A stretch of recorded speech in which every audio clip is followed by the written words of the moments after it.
and welcome to another episode of Simply Cooking with Ken Thompson. I'm Ken Thompson, and this morning I'm going to try something, and we'll see how this goes. When I was younger, my dad would be the one that always made cream chip beef, mainly because Mom didn't eat it, and he and I did, and so he always made it. And I never really learned how to make it from him. I can only remember bits and pieces of what I saw. So, did a little bit of research here and there and thought, well, this looks like a good place to start. So, I'm going to try for the very first time ever to make cream chip beef. We'll see how this goes. So, first thing I'm going to do, I'm going to put some butter in the pan. I remember seeing that he did that, because it helps when you turn the heat up a little more, right? I think we want a little higher than that. Okay, I'm going to go to about 275. I don't want to burn my butter, so I don't want to get too hot. Okay, I'm putting in 3 tablespoons of butter. Next, I'm going to use budded ham. I remember that specifically as something he always used. I know a lot of people use the jarred ham, but this budded ham is very inexpensive. And turn that back down a little bit, around 250. And I think that's part of where this recipe comes from. See, my dad grew up in North Carolina in a farming town, and the people there didn't really have a lot. So there's a lot of things down there that are made on a really, really slim budget. Now let's try turning that back up a little bit. It seems to be a little too low. Okay, so we're going to spread this around a little bit. Turn the heat back down a little bit because now we're bubbling a little faster than I like. Okay, right now I've got 3 packs of chip beef or budded beef out. Basically just going to cut it kind of like you would a pancake.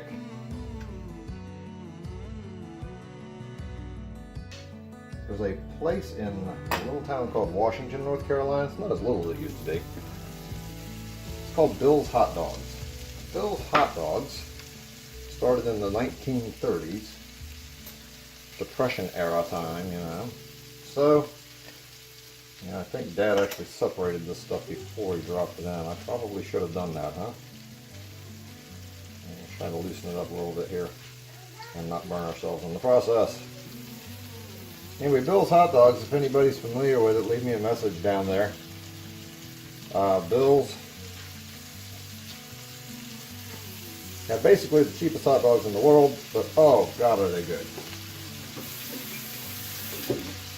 The hot dogs themselves are those real red hot dogs that the dye in the hot dog bleeds out into the bun. You got mustard, onion, and chili was all the way, and the chili that they have, a lot of people would refer to as a white sauce, because that's pretty much what it was. It's a spicy white gravy type. Not even really so much a gravy. I guess it's really hard to explain unless you've had it. A lot of people have tried to duplicate it. I don't think anybody's ever perfected it. It's kind of a closely held secret, but it is something else. It is definitely something else. Okay, so what we're going to do here is we're going to put the meat in. We're going to let this fry up for a little bit. Okay. And remember, I could be doing all of this wrong because I'm just basically going on something I remember seeing my dad do. And the last time I saw him or watched him do this was probably over 30 years ago. So this is definitely fun. Now the next thing we're going to do, and I know that this is backwards, so but this is the way he did it. We'll put in some flour in a glass. Technically I should put the flour in there and cook the flour. That's not what he did, so I'm not doing it that way. He put milk in the glass and would stir it up. So we got a milk and flour mixture in a glass.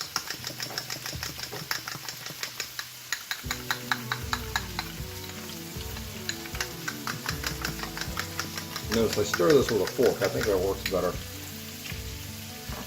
when you're trying to mix solids. A lot of times, especially light solids like flour, into a liquid. I like using a fork. A whisk if you have a bowl, but when you're trying to mix something up in a glass, a whisk doesn't really fit very well, does it? Okay, here we go. It's starting to look pretty good.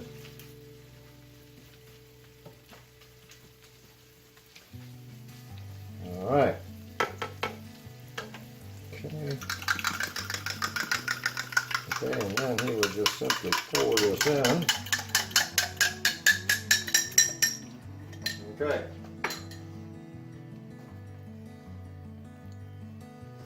Let's see what happens. I hope this works.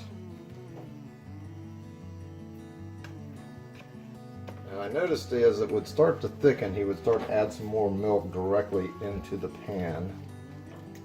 So I guess this is kind of like halfway making a roux and then going, oh yeah, it's starting to thicken up now. Wow, that was fast. That was a lot faster than I thought it was going to be. I thought I was going to be sitting here for a while. That's interesting. Well, let's see. Yep, still thickening. And we are still set on our about 260. Okay.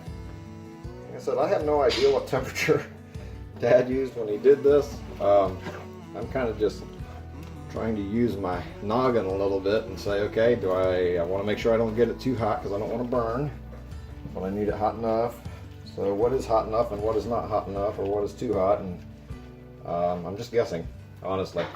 So I'll try to keep you up to date on what I've got so far. But so far, 260 seems to be the temperature that I have settled on. I was a little higher, a little bit lower, but this seems to work fairly well. It's still enough to boil it, but I think at this point, now that it's really thickening, I'm going to back this temperature down. I'm just going to bring it down to warm. A little bit more. It's got quite a bit of meat in it. It's good and heavy, but I do like a little bit here. Okay, I do know one thing that I haven't done yet, though, and I still need to do. So, little pepper, not a ton, you know, just a little. It might look like a ton, but this is quite a large amount that we're making here. Now that was 3 bags of the Carlo butter beef. That was 3 tablespoons of butter, and that was about 3 tablespoons, maybe a little bit more, of flour. Kids, yes, I do these videos right here in my own kitchen. I'm not in a studio anywhere, so if you hear kids in the background, well, that's because I have kids, and that's going to happen from time to time. So I hope you don't mind too much, but they live here too. I can't just tell them to leave the house if I want to shoot a video, you know what I mean? So, all right. Well, this is looking about right, I think. Consistency, I think, is about right. Give this a shot. All right. Okay, so I went and got some toast, and I'm going to put a little bit on here. That spatula works okay for this stuff because it's pretty thick. And see what we can do here. Give this a shot. I say it's my first time ever. Wish me luck. All right. Okay, this is what we got. Let's give this a shot here. See what it tastes like.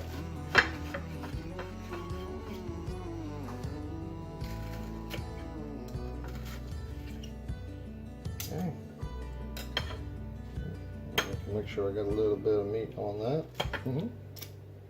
There we go.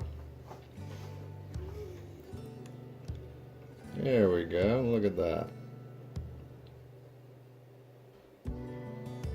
Yep. So.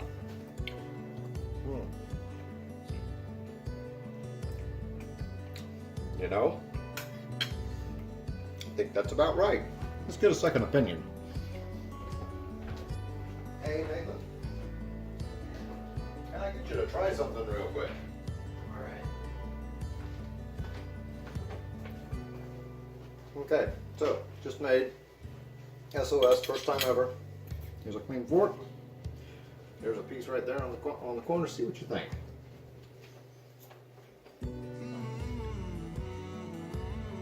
It's actually pretty good. Excellent. Well, I guess that's it, guys and girls.